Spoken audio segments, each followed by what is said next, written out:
Hey, salut la gang, c'est Big Nose, content d'être avec vous aujourd'hui pour faire l'analyse du match des Islanders face aux Avalanches du Colorado. Euh, très bon match dans l'ensemble, je dirais même à la limite match historique pour la saison, je pense. Et je vais en faire l'analyse avec vous, je vais également parler des statistiques de ce match-là avec vous, mais avant de débuter tout ça, je voudrais parler d'un événement majeur que j'ai vu cette semaine qui s'est passé avec les Highlanders. Et je pense qu'on n'en a pas beaucoup parlé, mais j'aimerais ça d'en parler avec vous aujourd'hui. Alors, ça concerne le joueur Kiefer Bellow. Kiefer Bellow étant un joueur qui a été drafté en 2016, ça a été le 19e choix au total des Highlanders. Bello, c'est un joueur qui a eu quand même assez de misère là, à rentrer et faire ses marques chez les Islanders au niveau constance de jeu. Mais néanmoins, c'est un joueur qui malheureusement n'avait pas le potentiel d'être un attaquant top 6, mais avait quand même le potentiel d'être un bon attaquant top 9, un bon joueur de troisième trio, un bon joueur qui aurait pu, à long terme, sur le troisième trio, combler une bonne place chez les Islanders. Et malheureusement, ce joueur-là a été soumis au balotage cette semaine et a été réclamé par les Flyers de Philadelphie. Alors, je trouve ça dommage pour les Islanders d'avoir pris cette décision qui, pour ma part, est une décision pas très bonne. Parce que c'est un joueur qui avait un contrat d'un an seulement, il coûtait 1,2 million. C'est pas un joueur qui coûtait cher, c'est un joueur qui aurait pu encore une fois faire ses preuves cette année. C'est un joueur qui pouvait encore une fois sur le troisième trio faire une différence parce que c'est un attaquant polyvalent qui est capable de marquer des buts également, faire des mentions d'aide. Et au niveau de statistiques, depuis le début de sa carrière avec les Highlanders, il avait maintenant amassé 11 buts et 14 mentions d'aide. Alors, malgré le fait que c'était pas un joueur constant qui était régulièrement sur l'alignement, c'est un joueur qui avait pu quand même réussir à s'illustrer au niveau du pointage. Et je pense que ce joueur-là, si il ne faisait malheureusement pas partie des plans des Islanders pour l'avenir, ça aurait pu être une bonne monnaie d'échange à la date limite des transactions. Mais au lieu de ça, il a été soumis au balotage et a été réclamé. Alors les Islanders, encore une fois, ont perdu un joueur de façon gratuite et je trouve ça un petit peu dommage. Bref, c'est ce que j'avais à en dire sur la situation. Si on en revient à notre élément principal, le match Islanders-Colorado, alors je vais commencer avec vous les statistiques, bien évidemment. Alors je vais commencer avec les Islanders. Alors les Islanders ont dans ce match-là Anthony Beauvillier qui a marqué un but. Nous avons également Noah Thompson qui a marqué un but. Scott Mayfield, Brock Nelson et Zach Parisé ont tous un but dans ce match-là. Et au niveau des mentions d'aide, nous avons Matt Barzal, Casey Cizikas, Lee, Jean-Gabriel Pajot, Ryan Pollock, Alexander Romanov et Oliver Wahlstrom qui ont tous une mention d'aide dans ce match-là à leur actif. Et au niveau du gardien de but, c'était Semyon Varlamov qui était dans les filets. Semyon Varlamov, il a reçu 37 lancés dans ce match-là et a laissé passer 4 buts.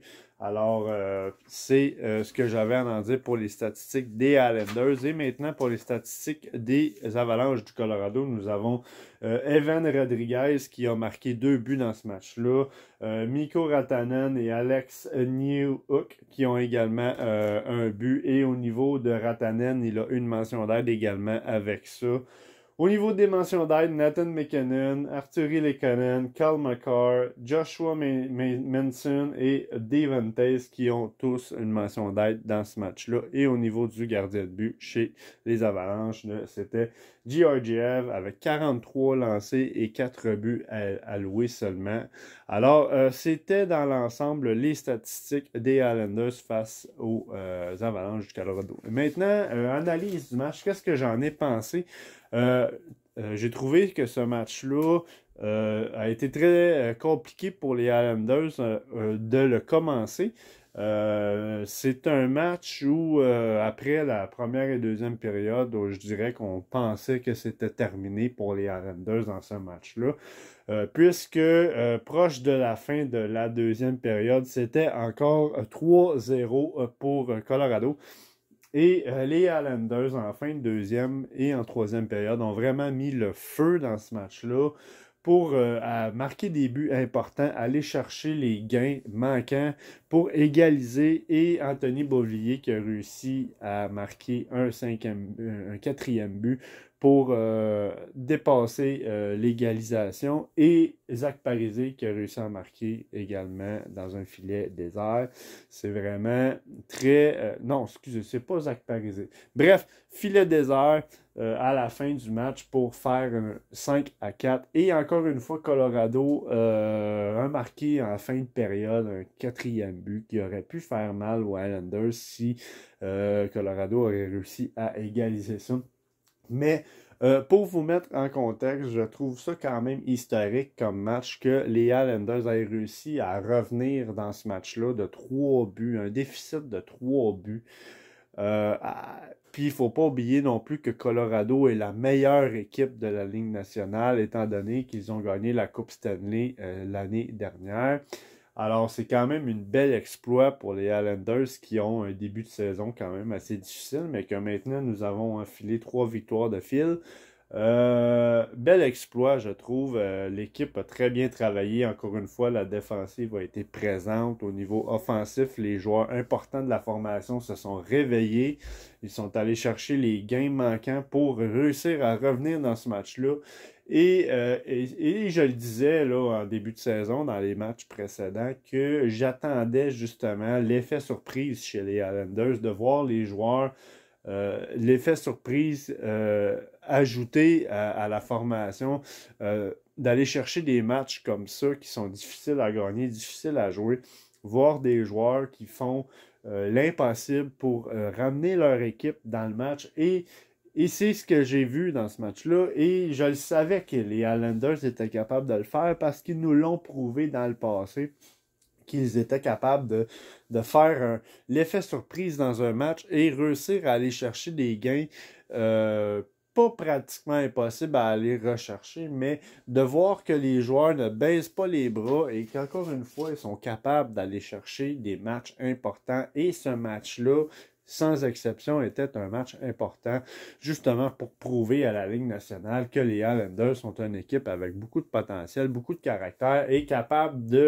d'aller chercher des victoires importantes. Et on vient de le voir dans ce match-là contre Colorado, qui est une équipe complète, une équipe très puissante, une équipe difficile à jouer contre eux. Ils ont des joueurs de vitesse exceptionnels. Ils ont beaucoup de talent dans cette formation-là, des joueurs vraiment qui vont être là à long terme dans leur carrière. C'est des joueurs très, très difficiles à jouer contre parce qu'on l'a vu en séries éliminatoires, à quel point Colorado est une grosse équipe. Et les Islanders ont prouvé encore une fois qu'ils sont capables de revenir d'un match et qu'ils sont capables d'aller chercher des points importants. Et les Islanders sont une équipe qui ne sont pas mal à l'aise de jouer avec des déficits. Même que je dirais que c'est une des forces des Islanders, qu'en déficit, on est capable souvent d'aller rechercher des matchs comme ça. Et encore une fois, c'est ce qui a fait le succès des Islanders en séries éliminatoires depuis les dernières années également. On a réussi à aller rechercher des matchs importants. Et c'est ce que j'avais hâte de voir cette saison. Et le match qu'ils nous ont joué hier était vraiment spectaculaire à ce niveau-là. Alors, c'est ce que j'avais à en dire pour le match des Islanders face au Colorado. Alors, merci d'avoir été avec moi. Merci d'avoir pris le temps.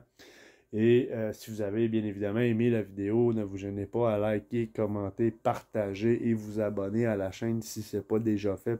Et sur ce, merci encore une fois pour l'encouragement. Et je vous dis à la prochaine. On se revoit pour le prochain match des Islanders. Alors, salut!